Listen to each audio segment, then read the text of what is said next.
Ford, Ram, and GM truck sales are tanking. Yes, the first quarter, things are down.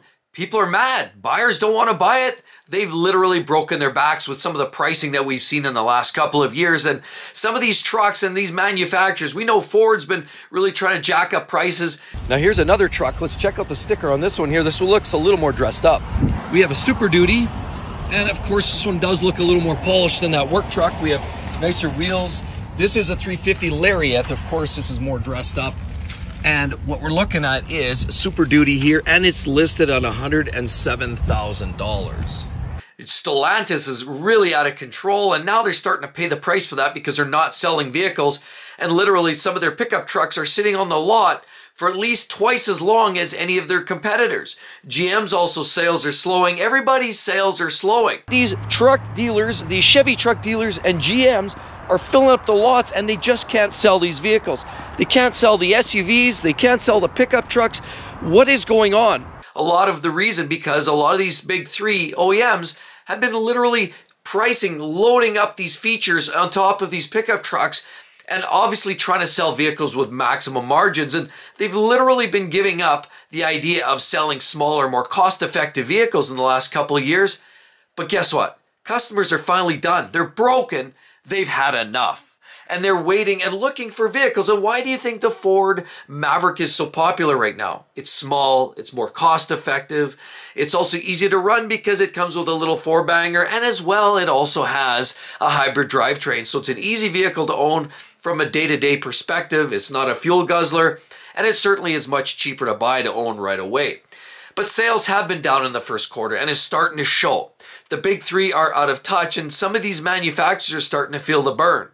I've actually been browsing some of the local dealers, and I even see a 2022 model year is brand new.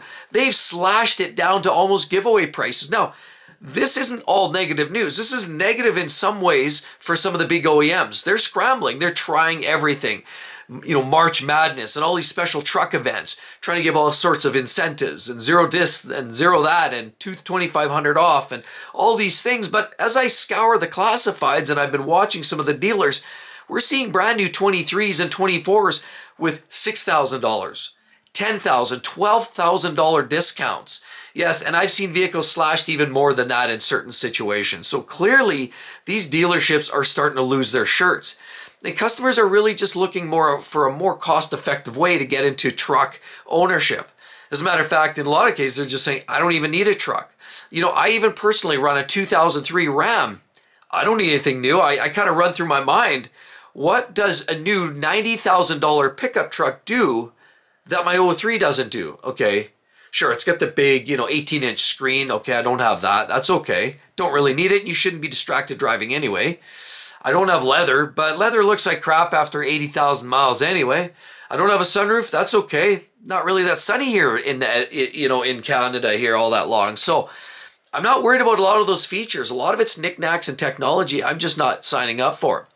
Yeah, it has an older 4.7 V8. It's not all that powerful, but it still tows my boat. And I can still take that, trip to the dump with a whole load. And, I've got room for the whole family, and I can throw the junk in the trunk, and I have every capability that a $90,000 truck does. But my truck's not 90 grand. I could literally put a new engine or tranny in it if I had to. If it blew up today, I wouldn't be that snookered. I spend an extra $7,000, drop a new engine, and I get another 300,000 miles out of it. So honestly, there's nothing these new trucks are doing for me that makes me want to go step into the door. Not at $80,000. $90,000 and even $70,000 feels like a lot of money to pay for a new pickup truck. I mean, if we start to see full-size pickup trucks come down to that $30,000, $40,000 range with 4x4 and some features, sure, I'll look at that. But right now, a lot of customers are knowing the cost of living is still high. And while we've seen areas, for example, economically, it's unfortunate, but the reality is a lot of these banks and the reserves and the Bank of Canada and US are not dropping their interest rates. And rumor has it that the latest and the greatest, that people are still gainfully employed. Jobs are up. There is a whole 5 million new jobs created. And as well, even though there's a lot of, people looking for new work or, layoffs or firings, the fact is the new jobs that were created far outweigh those that were let go. Now, areas that are of concern, obviously California, New York, Newark, Of course, we have Minnesota and certain areas, there's pockets where they're struggling a little more and some hot spots. But generally speaking, people are working for the most part. And as long as people are working and spending is up, which it is, interest rates aren't going anywhere anytime soon. And as it stands with high interest rates and these truck manufacturers are clearly out of touch, it just means that rates are going to continue to be high. You know, manufacturers are going to have to continually find ways to get creative to sell their vehicles. And Ram, of course, they don't even want to talk to the press as to why their vehicles aren't selling, but they're just not selling. I mean, yes, they're coming out with a refresh in 2025. They have this new Hurricane 6-cylinder engine. Seems all exciting. So where does that really orphans all the older engines? You know, the 5.7s had quality issues. You know, some of the older drivetrains haven't been all that hot to trot. You know, even Ford, they've actually left the F-150 Lightning at port. They're not actually bringing them to delivery in recent weeks just because of, you know, quality concerns. And we're worried about, you know, recalls and real issues. And that was something that Farley kind of puked out there a while back and said, you know, we're not releasing those. So clearly, there's some big concerns. Now, the F-150s are down in sales too. So Stellantis aren't selling their trucks, not nearly enough. And they've got way too many vehicles on the lot. Any lot you look at, just look down the lots and you see tons of Rams all over the place. Now, with that said, their sales are down. And clearly, the floor plan is a big thing. It's costing them lots of money to own these vehicles. So now they're getting hungry and we're starting to see some of these incentives and dollars off, but it's just not quite enough. And Ford, same thing. Their sales are down too in this first quarter. And remember, the F-150's been, you know, typically America's best-selling pickup truck, but even their sales are down dramatically. And GM, same storyline, also has seen a slump in sales. So what we're starting to see are the big three losing sales, and they're definitely giving it up to a lot of the smaller vehicles.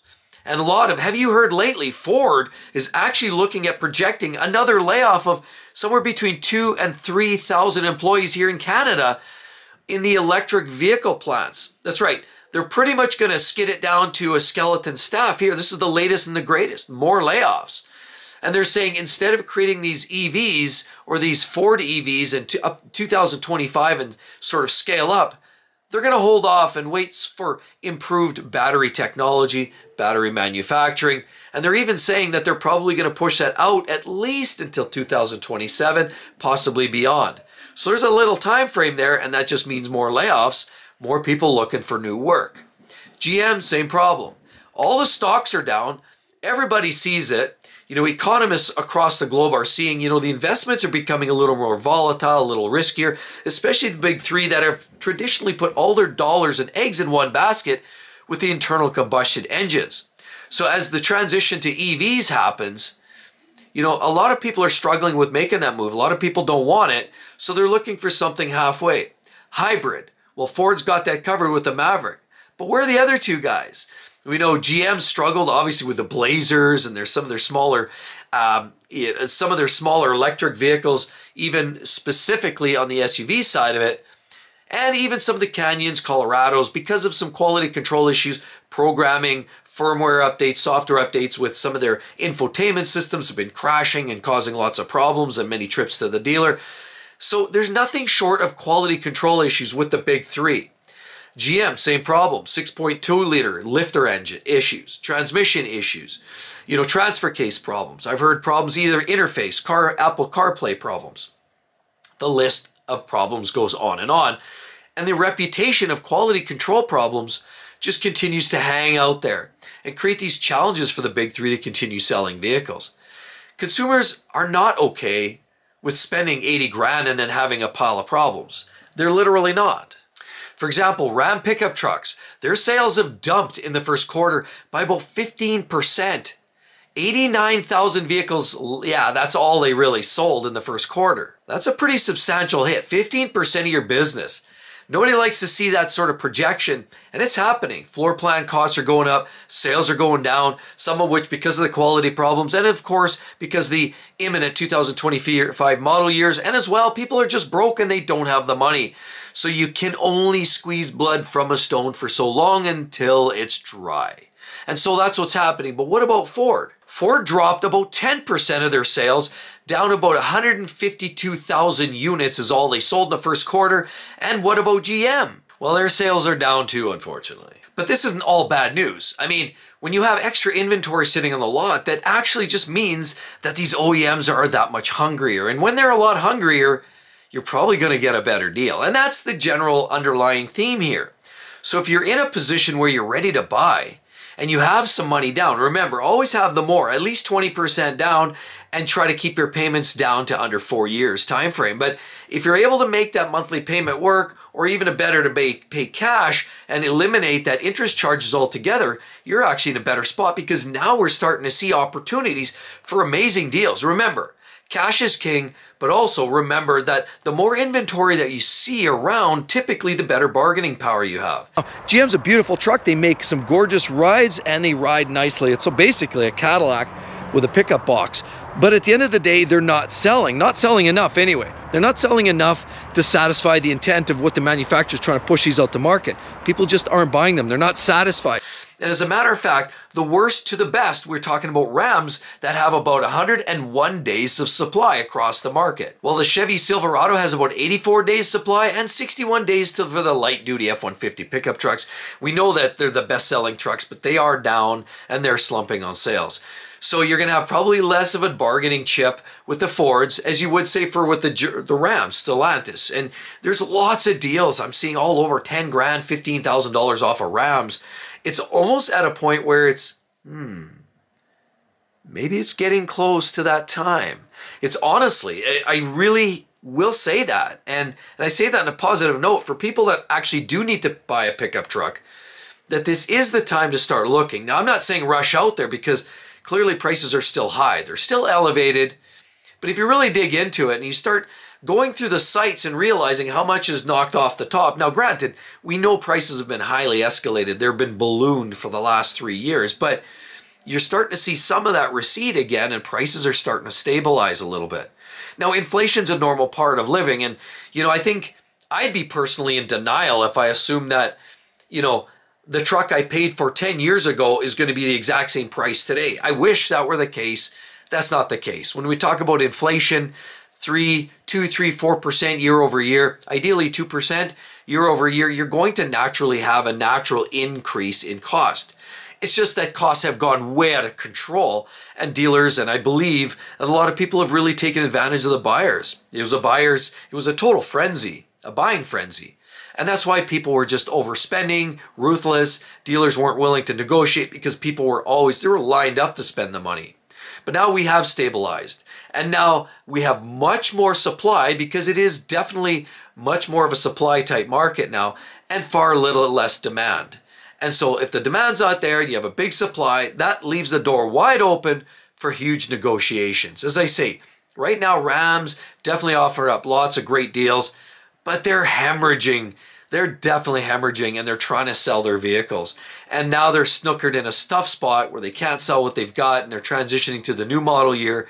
That definitely leaves them in a tough spot. Obviously, GM, similar storyline. Ford, same story. But Ford now is kind of stuck. They've invested all this money in the F-150 Lightning, but come on, they're not selling. Quality control problems. Maybe they're waiting on batteries. Maybe there's bigger issues. Maybe they had some big failures and they don't want to openly admit that to what's going on to the public. Regardless, suffice it to say, Ford continues to lose sales on one of their key markets. That's the light-duty pickup trucks. And so does GM, and so does Ram. So this does represent a great opportunity to start your search. There are potentially deals out there. Now, I'm not saying overpay. Don't overpay. Like I said, I'm making do with my old 3 Ram until I see a price that even remotely makes sense to me. I'm still sort of holding off. All I'm saying is, with some of these prices, you may consider just hang on to what you've got, at least for the short term. But notice that incentives, there's new deals coming out and even some of the incentives are short term, might be last for 30 days, maybe a week or two. But keep an eye on those incentives. Interest rates are coming down from a lot of the OEMs if you're taking it directly from the manufacturer. But also know this, when you're taking on their lowest interest rates, they're usually jacking up the core MSRP. So you're not going to get it at both ends usually, and that's the game they play. So just a word to the wise. If you're going to get that 0% or 0.9%, know that they're going to try to play a harder ball here on your base price of that vehicle. That's why you always want to get and understand what the base price is first. Get that out front. Don't even talk about borrowing yet. Don't talk about financing or trade-in. Try to understand what the base price, what's the lowest I can get that vehicle for? Grind them, squeeze them, and then get the price that you understand. Then you start talking about, well, interest rates, I looked at my bank. What are you guys offering? Then start working that angle. Okay, I can get that truck for $52,000 all blinged out. And then maybe you're able to get yourself a great deal even with financing.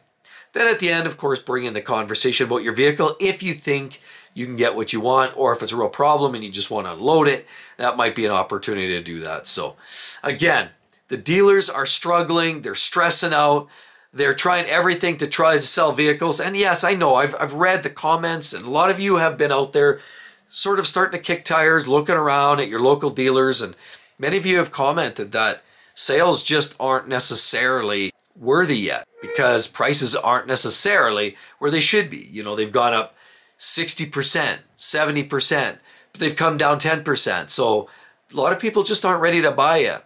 And remember, it's like I said, the inflationary thing. We're not going to get back to what we had 10 years ago. We probably won't ever see what we saw in 2019. Inflation, even 2% year over year, is naturally going to mean we're going to pay a little bit more money. But that shouldn't mean that we should be getting gouged. So just make it make sense for you. But right now, there are slowly some deals. And like I said, Ram's got some of the biggest deals out there. Just take a look, sniff around, and when you're ready to deal, definitely, you want to sit down with some of these folks. They're going to hook you up. But either way, whatever it is, you know what? Don't be shy. Do what I do and basically keep driving what you got. If that's what it takes until you wait and get the deal that you want, that's ultimately your best option. And with all of that said, definitely want to check out that. Yes, the crisis has hit so hard that it's really impacting Ford. They're getting desperate. You definitely want to see that video. That's going to explain the whole storyline. Hope to see each and every one in the next one. We'll see you real soon. Bye-bye.